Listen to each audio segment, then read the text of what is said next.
If you're watching us this morning from somewhere in eastern Canada, you're not going to find much relief from the intense heat in the short term. The high temperatures and that humidity going to persist throughout the region today. And that heat has proven to be deadly. Across Quebec, the new number this morning, 15 deaths linked to the heat, 11 in Montreal, 4 in the eastern townships. And there have been hundreds of calls for ambulances every day since the heat wave began, which, of course, is concerning, and about which, solving that concern, we have some advice for you this morning. Our medical contributor here at CBC News, Dr. Peter Lynn, in with me at studio, and thank you for coming in.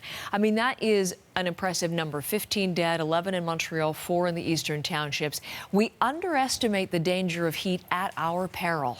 Yeah, and bottom line is that we've got a double whammy. See, normally we release heat from our body. We're like a little engine that's producing heat. So normally the temperature is, let's say, 25, our body's 37, so the heat goes easily into the air. The second way that we do it is with our sweat.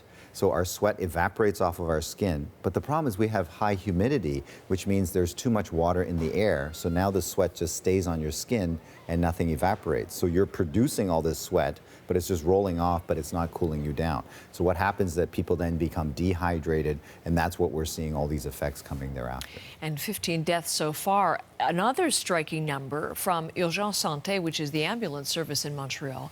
1,200 calls one day, hundreds more than normal. Right. It made me wonder, how do you know when you're in a bad position where you really should call the ambulance? Yeah, the bottom line is if you're feeling overheated, and let's say you're not producing urine, or let's say your temperature is going up, if you feel anybody's skin and it's sort of not making any more sweat, that would be very dangerous because they're not even producing sweat, and that would be difficult. Hopefully what we can do is sort of avoid that, because it turns out by the time you feel like you're thirsty, it's too late. You're already losing about 20 or 30% of your water in your body. So therefore what we want people to do is continue to drink liquids and also to stay in cool places. So in all the nice places that we would have air conditioning. That okay, well, let's go through this formally then, because it's very important, as you say, to prevent this. Tips from Dr. Lynn to stay safe in this period of heat. There will be others, so what do we do? So the first thing is just continue to drink. So just have water next to you, and don't wait until you get thirsty. And also we lose electrolytes as well. So those are the salts that are in there. So some of those sports drinks every so often is a good idea to replace it. And the reason for that is very simple. If we look at the water, when you get dehydrated, you actually get cramping in your stomach because the cells all shrivel up. So think of grapes becoming raisins in your body.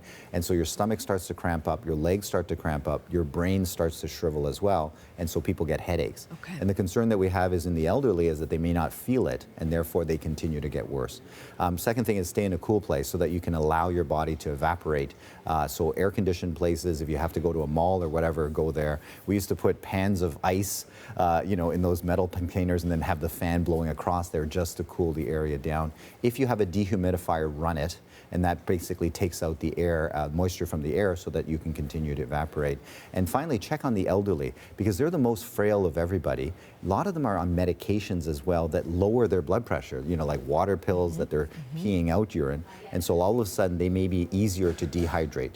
And a lot of times when they get confused because they're not drinking water, they stop drinking water altogether. So that's why the fire department, in Montreal, they're going around and knocking on doors.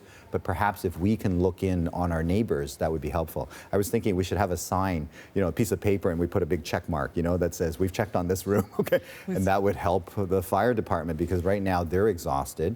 And imagine all the gear that they have to wear as they move in the heat from one building to the next. So maybe we can all work together and keep an eye on each other and keep hydrated. Don't wait until you get thirsty to drink. Right. Very important, Dr. Lynn. Thank you. 3 key tips to keep in mind. And we're going to speak, in fact, to medical officials from Montreal in the next hour to talk further about exactly what you were mentioning.